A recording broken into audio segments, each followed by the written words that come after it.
이제 우리 교회 공동체적으로는 새로운 계절과 함께 새로운 책, 열왕기 상을 맞이하게 됐는데요. 맛보기로 큐티 이틀 해보시니까 어떠시던가요? 그래도 조금 예레미야서보다는 좀 읽기 수월하지 않으셨나요? 제 눈을 피하시는 걸 보니 큐티를 제가 이제 위를 보고 얘기를 하겠습니다. 괜찮으셨나요? 좀 더 예레미야서보다는 읽기 수월했을 거라고 생각합니다. 왜냐하면 이 소위 내러티브라고 하는 이야기로 되어 있어서 막 똑같은 이야기라고 하더라도 막 심판이 있을 거야 그러면서 막 이렇게 하는 것보다는 스토리의 전개가 있는 열왕기는 비교적 좀 읽기 수월하지 않았을까라고 생각하면서 저도 개인적으로 그렇게 큐티를 하고 또한 설교자로서 이 설교를 준비하면서 평소보다 조금 더 기대되는 마음으로 이 설교를 준비할 수 있었습니다. 이제 앞으로 9주 동안 다뤄야 할 책이기에 지난 예레미야서 첫 주차에 그래 했듯이 오늘 이 열왕기에 좀 개관이랄까? 좀 전체적인 이야기들을 좀 비중 있게 다루고 이 본문, 오늘 우리에게 주어진 주일 설교 말씀 본문으로 주어진 거는 비교적 라이트하게 중요한 포인트만 이야기를 나누고 그것을 설교 말씀을 대신할까 하는데요. 준비되셨나요? 네, 준비되셨나요? 그럼 저와 함께 이 11개의 매력 속으로 한번 들어가 보도록 하겠습니다. 제가 잘 안내를 해드리도록 하겠습니다. 11개의 저자는, 책이니까 저자가 누구인지 아는 거 중요하죠. 그런데 저자가 고대로부터는 예레미야로 인정되어져 왔는데요. 예레미야가 썼다라고 인정되어져 왔으나 현대에 와서는 학자들로부터 조금 거기에 도전을 받아서 뭐 이러저러한 이유들이 있지 않냐. 예레미야가 썼을 때는 예레미야가 그렇게 나이가 많았을 텐데 예레미야가 이걸 다 썼을 있을 거라고 생각해? 뭐 시대도 좀 그런데 이런 종류의 도전을 받다가 지금은 학계의 중론으로는 작자 미상으로 보는 것이 학계의 중론입니다. 누가 썼는지 알지는 못하나 어쨌든 정확한 기록으로 우리에게 남아있는 책, 장르는 역사서로 봅니다.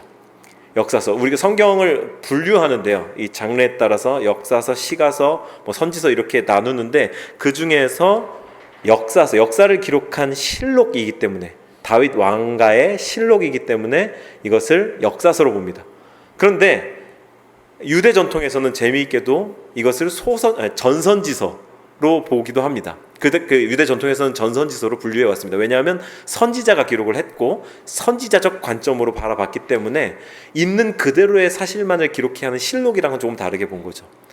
이렇게 생각을 해보시죠. 제가 저희 아이들과 함께 얼마 전에 이제 목회자 모임 때문에 전주에 갈 일이 있었는데 전주가 제게는 뭐 이렇게 왕래가 잦은 갈 일이 있는 도시가 아니다 보니까 이 기회다 싶어가지고 아이들과 함께 전주를 갔습니다. 그리고 목회자 모임을 마치고 나서는 주변을 가봤는데 거기에 있는 전주가 문화유적이 많이 있더라고요.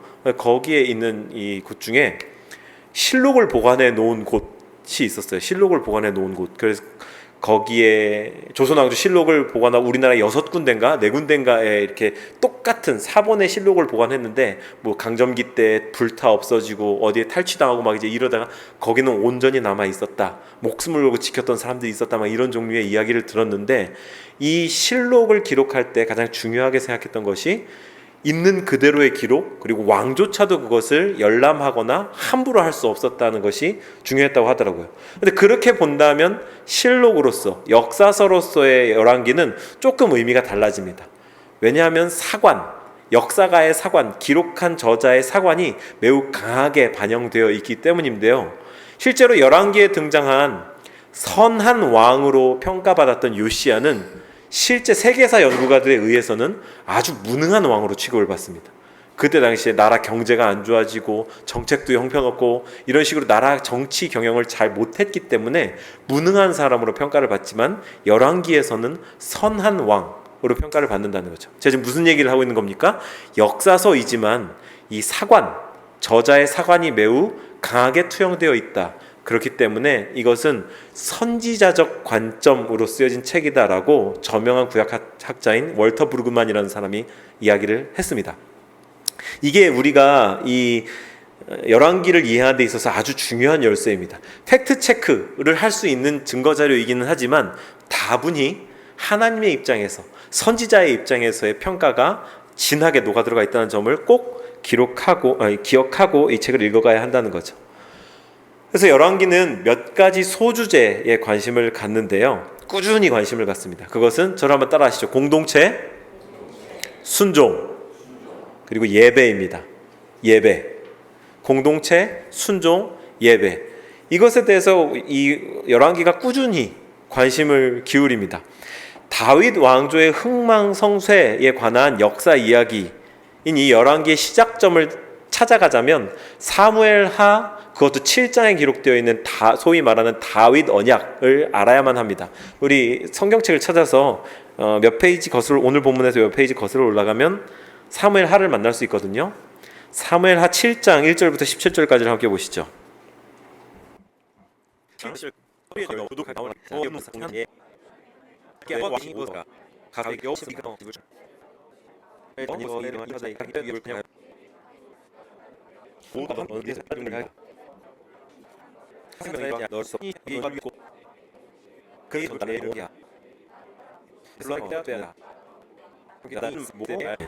좀 이렇게 어려운 말이어서 읽기 좀 뭔가 이렇게 확 수월하게 읽혀서 내려가진 않지만 어떤 의미인지 아시겠죠? 다윗은 자기가 왕이 돼 첫 절이 이렇게 시작하죠. 왕으로 궁에 편안히 살게 하신 때에 이 왕이 이제 그 전까지 다윗이라는 이름으로 기록되다 이제 왕이라고 하는 거죠. 다윗이 왕이 됐습니다. 나라가 태평성대를 맞이했고 주변 적국들은 잘 정리되었고 이제 권력을 잡았고 자기의 목숨을 쫓는 사람도 없고 다윗은 왕위에 올랐는데 그때 다윗이 모든 걸 다 누리기만 해도 괜찮은데 마음이 불편한 거예요. 왜?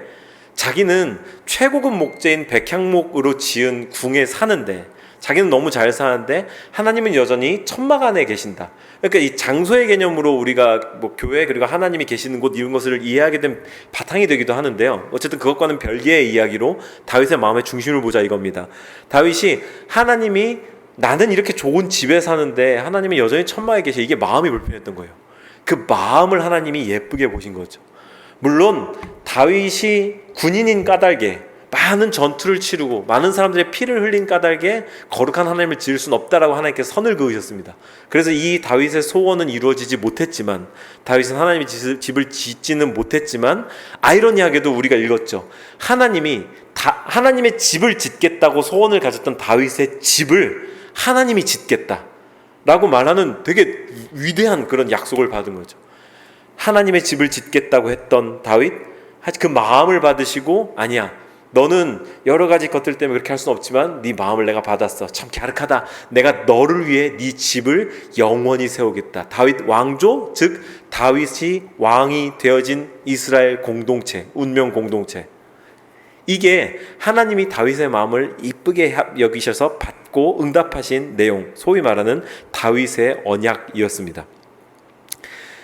이게 이 사무엘하 7장을 가리켜서 아까 말씀드렸던 월터 브루그만이라는 학자가 구약 성경에서 복음적 신앙의 결정적 구절이라고 했습니다. 가장 중요하다 이거죠. 우리가 복음적 신앙을 갖는 데 있어서 이 열왕기는 바로 이 언약의 성취로서의 다윗의 집, 그러니까 이스라엘 공동체, 그것의 흥망성쇠를 다룬 책인 거죠.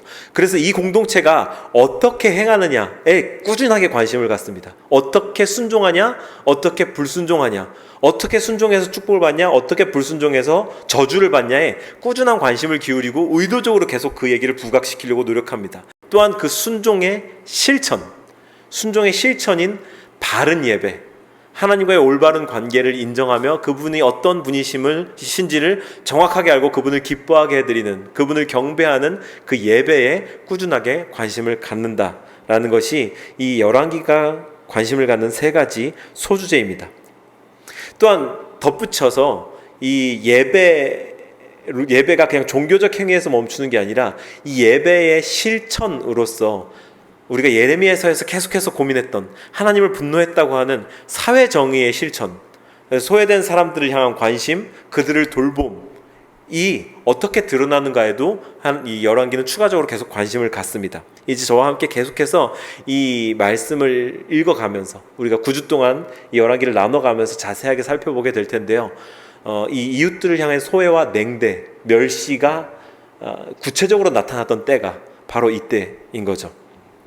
이제 이 열왕기는 끊임없는 불순종과 죄악의 반복 속에서 어떻게 소위 다윗 언약을 하나님께서 신실하게 이루어 가시는가, 그럼에도 불구하고 인간은 왜 자꾸 이 다윗 언약에 대해서 신실하지 못하고 불순종하는가, 그 결과는 어떠한가?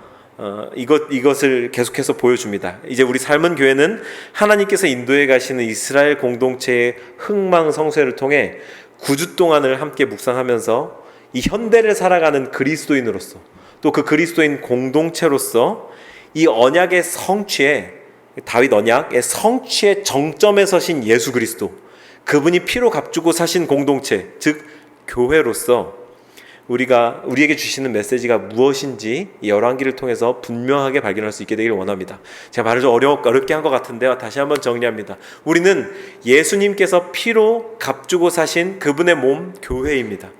그리고 열왕기는 다윗 언약으로서의 공동체에 관심을 갖습니다. 이제 이 두 가지를 동일선상에 놓고 영적 이스라엘이며 또한 동시에 예수님께서 그토록 원하셨던 하나님 나라의 실현으로서의 교회, 이 공동체를 향한 하나님의 뜻이 무엇인가, 그것을 9주 동안 발견하기를 원한다, 이 말씀이죠. 그렇다면 하나님께서 세우시는 공동체, 이제 그 실체로서 세워져갈 우리에게 주시는 지침은 무엇일까요? 오늘의 본문 짧게 나누어 보고자 합니다. 우리의 질문은 이것입니다. 하나님께서 세우시는 공동체, 그 실체로서 세워져갈 우리에게 주시는 지침이랄까? 또는 주의사항이랄까, 당부랄까요? 그것이 무엇인지 두 가지로 살펴보기를 원하는데요. 첫 번째는요, 세상과 같은 문제가 일어난다는 겁니다. 세상과 같은 문제가 일어난다. 무슨 말인지 한번 생각을 좀 더 깊이 해보도록 하겠습니다. 사실 제가 첫 번째 이 포인트를 딱 떠오른, 이 말씀을 묵상하면서 딱 떠오른 문장으로는 세상 친목 단체에서 일어나는 것들과 같은 종류의 문제가 일어나더라도 당황하거나 이상하게 생각하지 말아라 라고 쓰고 싶었는데요. 그러면 여러분들이 정신건강에 해악을 입을까봐 이렇게 좀 줄여보았습니다. 세상과 같은 문제가 일어난다. 제가 드린 설명으로 이해하셨죠? 자, 정말 그런지 본문의 그 통째로 증언하고 있는데요. 그 중에서 1절부터 4절까지를 먼저 한번 읽어볼까요? 1절부터 4절까지. 이제 이성을 날카롭게 하고 이제 그 수업 시간 같은 시간은 지나갔으니까 정신을 차리면서 졸음을 쫓아내고 1절부터 4절까지를 한번 읽어보시죠. 시작.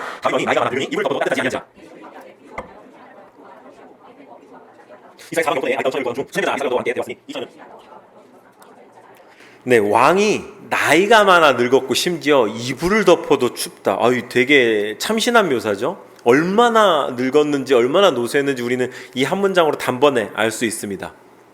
그런데 이 1절부터 4절까지가 사실 거룩한 성경의 기록치고는 조금 민망하고 애매하지 않나요?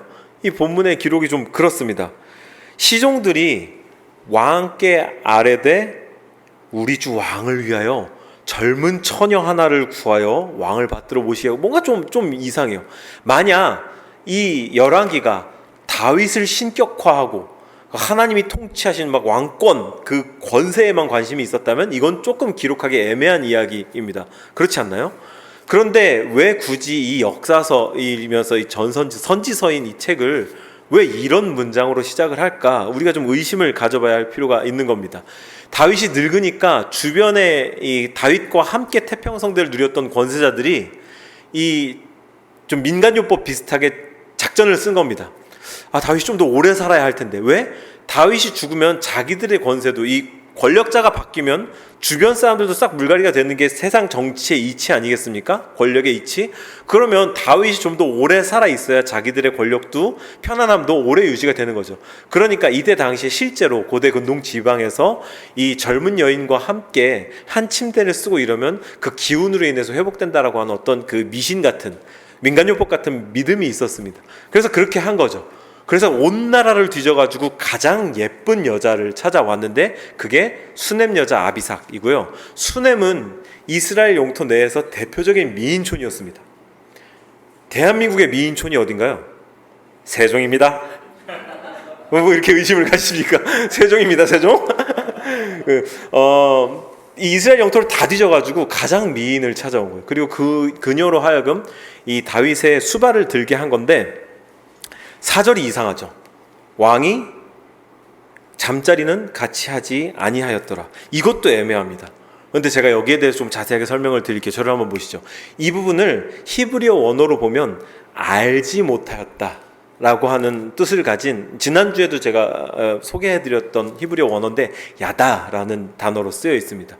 이것은 경험적으로 안다, 부부가 서로를 아는 이라는 의미가 있기 때문에 이러한 종류의 남녀들의 관계를 이야기할 때, 의미할 때 쓰는 단어가 맞습니다. 그래서 적절한 번역이긴 하지만, 또한 안다라는 것은 지식적인 암을 또한 표면적으로 그대로 있는 그대로도 뜻하기 때문에, 이 다윗이 잠자리를 같이 하지 아니하였다라고 기록된 것은 지금 다윗이 무관심하다는 것, 이 나라 정사에 관심이 없다는 것. 다시 말해서 다윗이 노쇠한 까닭에 젊고 아리따운 여인에게도 관심이 없을 정도로 이 신체적으로 쇠퇴했다 뿐만이 아니라, 하나님의 꿈, 하나님의 뜻으로서의 그 실천으로서의 나라 이스라엘, 그 나라의 이스라엘의 미래에 관심이 더 이상 없다는 겁니다. 다윗이 그만큼 무관심해졌고 열정이 식었고 이제는 다른 아무것도 할 수 없는 살아있는 시체 같은 사람이 되어버렸다. 알지 못한다. 다윗의 그냥 신체 기능이 쇠퇴했다는 증언만이 아니라는 말씀을 드리고 있는 거죠. 이 위태로운 상황에 기름을 끼얹는 사건이 5절부터 10절에 기록되어 있는데요. 5절부터 10절 제가 한번 읽어드리겠습니다. 그때 핫깃의 아들 아도니아가 스스로 높여서 이르기를 내가 왕이 되리라 하고, 그때라고 했죠. 그러니까 왕이 그런 일을 벌이고 있는 때가 아니라, 이처럼 다윗이 무관심하고 다윗 주변의 사람들은 자기 권세를 지키려고 왕이 무관심하면서 건강도 안 좋고 살아는 있으니까 얼마나 편합니까? 그러니 계속 살아있게 하려고 이렇게 민간요법 비슷하게 쓰는 그때에, 왕은 관심 없는 그때에 핫깃의 아들 아도니아가 스스로 높여서 이르기를 내가 왕이 되리라 하고 자기를 위하여 병거와 기병과 호위병 50명을 준비하니, 그는 압살롬 다음에 태어난 자여 용모가 심히 준수한 자, 잘생긴 사람이었다는 거죠. 미남만 기억하는 더러운 세상이 아니라, 그의 아버지가 네가 어찌하여 그리하였느냐고 하는 말로 한 번도 그를 섭섭하게 한 일이 없었더라. 아도니아가 스루야의 아들 요압과 제사장 아비아달과 모의하니 그들이 따르고 도우나 제사장 사독과 여호야다의 아들 브나야와 선지자 나단과 시므이와 레이와 다윗의 용사들은 아도니아와 같이 하지 아니하였더라. 아도니아가 자기가 왕이 되려고 스스로 이 대관 파티를 여는데, 대관식을 여는데 지금 뭔가 전략을 두고 정치적인 모임으로 꾸미고 있는 겁니다. 여기에 불러 모으는 사람이 제사장 그리고 장군인 거죠. 이때 당시에 신정정치였던, 신정국가였던 이스라엘에서 권력을 인정받기 위해서, 정권을 잡았다는 것을 인정받기 위해서 필요한 두 가지 세력이 바로 군대와 제사장, 종교입니다. 근데 제사장 아비아달 그리고 군대 장관 요압, 이 두 사람은 다윗과 함께 했던 다윗의 용사들이었습니다. 이 아도니아에 비해서 비교적 늙었겠죠. 그런데 이 사람들을 의도적으로 초청하고 그 다음에 뭐라고 합니까? 제사장 사독과 여호와의 아들 브나야와 선지자 나단과 시므이와 레이, 다시 이 다윗을 후대에 이렇게 따랐던, 그리고 다윗의 옆에서 보필했던 신세대 권력자들은 의도적으로 배제시킨 겁니다. 10절에 이렇게 말하죠. 선지자 나단과 브나야와 용사들과 자기 동생 솔로몬은 청하지 아니하였더라. 왕으로 점 찍어져 있던 솔로몬, 그리고 지금 다윗을 보필하고 있는 현 권력자들은 의도적으로 배제했다. 제가 왜 이 부분에 설명을 이렇게 자세하게 드리냐면요, 저를 한번 보시죠. 우리는 교회 공동체를 생각할 때, 그리고 하나님께서 세우신 하나님 공동체라고 여겨지는 것들을 볼 때 거룩하고 아름다우며 좋은 게 좋은 거고, 서로가 서로를 사랑으로 배려하고 막 정말 세상에서 상상도 할 수 없는 정도의 선함이 일어나는 것만이, 그것이 하나님의 공동체다, 하나님이 일하시는 곳이다, 하나님이 살아계신 곳이다 라는 그런 우리의 희망을 갖습니다. 근데 그것은 사실 우리의 말 그대로 희망이라는 점을 우리가 인정해야 됩니다. 왜냐하면 인간이 죄악 덩어리이고 하나님은 완전하신 선으로서 선하신 공동체를 세워 가시지만, 그 안에서 이처럼 나라의 정사에 관심 없는 리더, 이 공동체 안녕에 관심 없고 지금 자기가 살았는지 죽었는지조차 분간도 안 되는 살아있는 시체 같은 리더, 그 옆에서 어떻게든 자기 권력을 잘 지켜보려고 하는 기생하고 있는 권력자들, 기득권자들, 어떻게 하면 그 틈을 타서 내가 새롭게 정권을 잡아볼까 하는 야욕을 가진 신임 정치가들, 그 속에서 구세대에 붙었다가 신세대에 붙었다가 하면서 이리저리 옮겨 다니는 간신배와 같은 사람들, 이 모든 사람들은 하나님의 뜻에 순종하는 것이 아니라 인간의 욕망을 따라 움직이고 있는 거죠. 즉 세상 공동체, 세상에서 이야기하는 온갖 종류의 친목단체 조직들과 같은 차원의 문제가 교회 공동체, 하나님 공동체에서도 일어나는 것은 인정할 수밖에 없는 현실임과 동시에 그것이 하나님의 뜻이나 하나님이 죽었다, 하나님이 계시지 않다가 아니라 인간들의 욕망의 집합체로서 나타나는 죄의 결과이다. 이걸 우리가 인정해야 한다는 거죠. 그게 공동체를 바라보는 올바른 시각의 출발입니다. 교회를 바라보는 올바른 시각의 출발점입니다. 두 번째로 공동체가 된 우리에게 주시는 지침은요, 그럴 때에 이러한 종류의 문제가 일어날 때 세상과 다른 원리가 작동한다는 것이며 또한 그렇게 해 나가야만 한다는 것입니다. 세상과 다른 원리가 작동한다.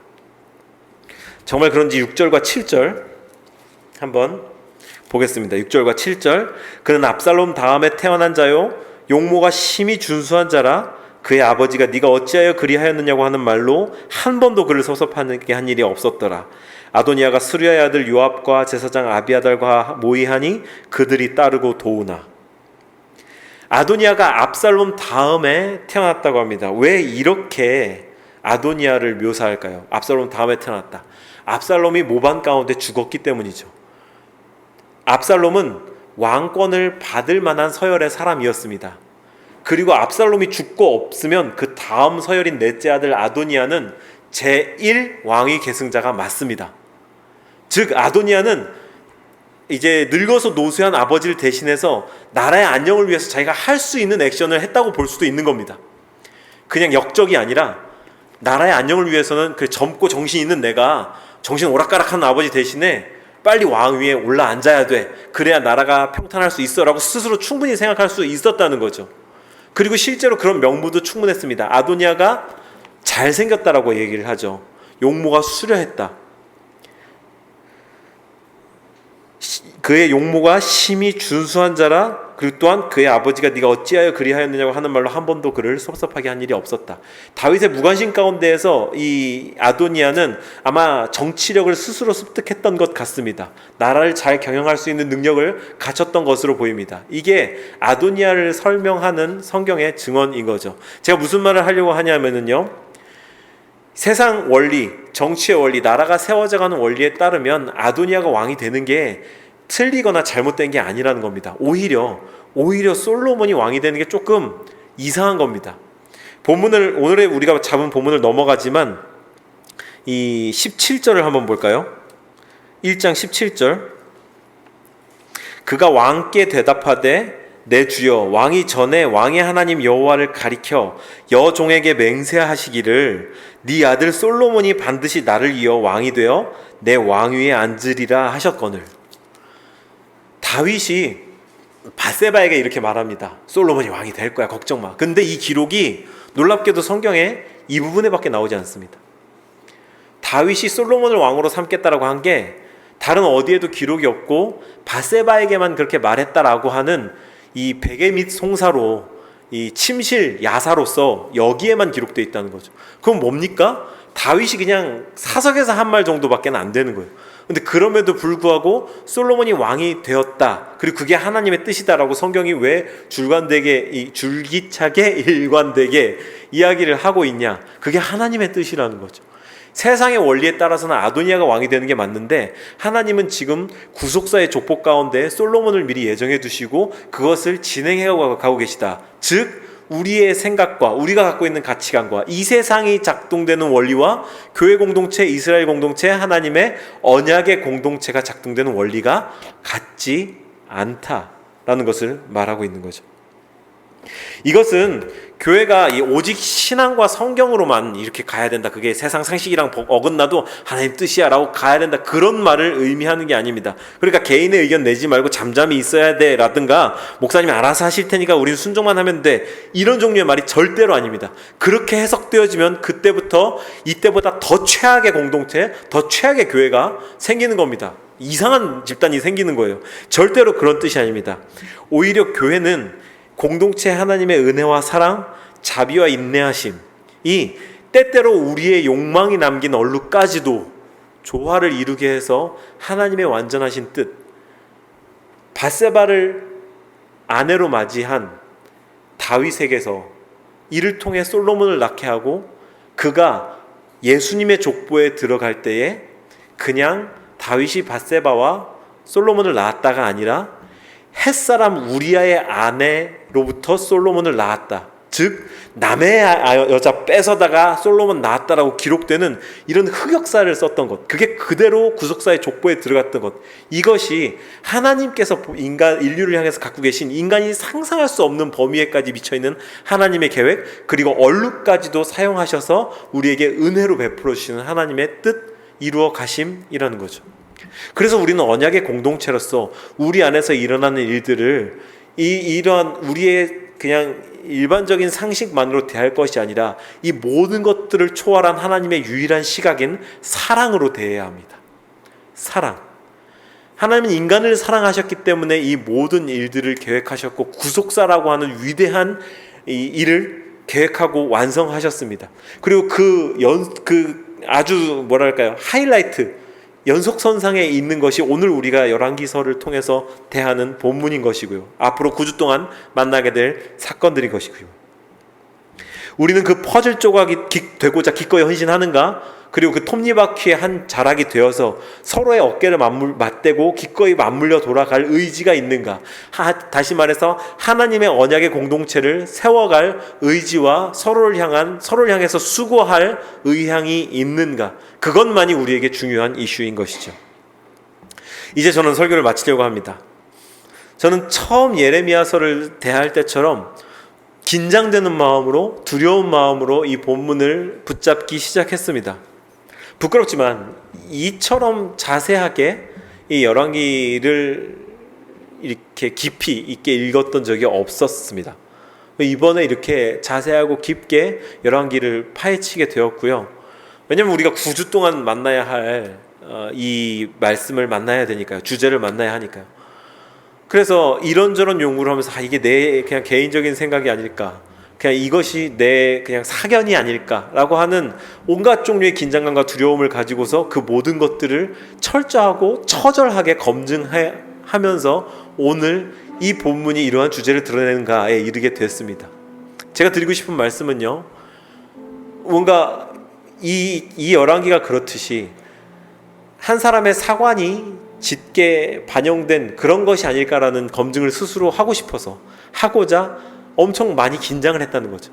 근데 제가 이 말씀을 맺으면서 만난 주제처럼 저 역시도 내가 나 스스로를 검증할 수가 있겠는가, 그것은 불가능한 일이다 라고 하는 한계를 만나면서 동시에 그렇게 내가 의지할 것이 무엇인가, 하나님이 우리를 사랑하신다는 사실, 또한 사랑하는 우리로 하여금 안전하고 좋은 곳으로 인도해 가신다는 사실이며, 그렇기에 분명하게 내가 할 수 있는 한 가지는 그 하나님께서 주신 사랑으로 그저 사랑하는 것 한 가지뿐이겠구나 라는 것이었습니다.